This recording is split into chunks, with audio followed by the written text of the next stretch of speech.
ہمارا وہ فوجی معاہدہ ختم ہو گیا ہے جس کے تحت آپ نے مجھے سونا وغیرہ بھیجا تھا، اور اس کے عوض میں نے آپ کو محاصرے سے بچایا۔ میرے فوجی نمائندے اور مشیروں کو فوراً واپس بھیج دیا جائے۔ حلب والے سر پکڑ کر بیٹھ گئے، صلیبی انہیں ڈنک مار گئے تھے۔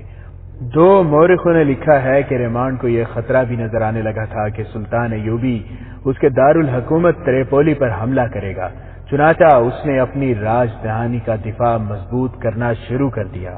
الصالح ابھی ناتجربہ کار تھا۔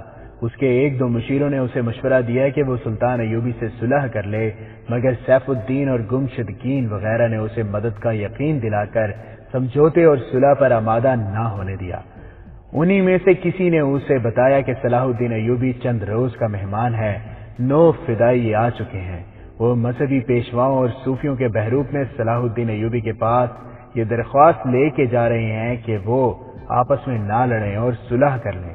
سلطان ایوبی ان کے احترام کے لیے انہیں اپنے پاس بٹھائے گا، اکیلے ان کی بات سنے گا اور فدائی اسے نہایت اطمینان سے قتل کر کے نکل جائیں گے۔ انہوں نے الصالح کو یہ خبر سنا کر جھانسا نہیں دیا تھا کہ جس وقت سلطان ایوبی الرستان کے سلسلہ کوہ میں بیٹھا اپنے اگلے حملے کا پلان بنا رہا تھا تو پیشہ ور فدائی قاتل یہ سوچ رہے تھے کہ اسے کہاں قتل کیا جائے۔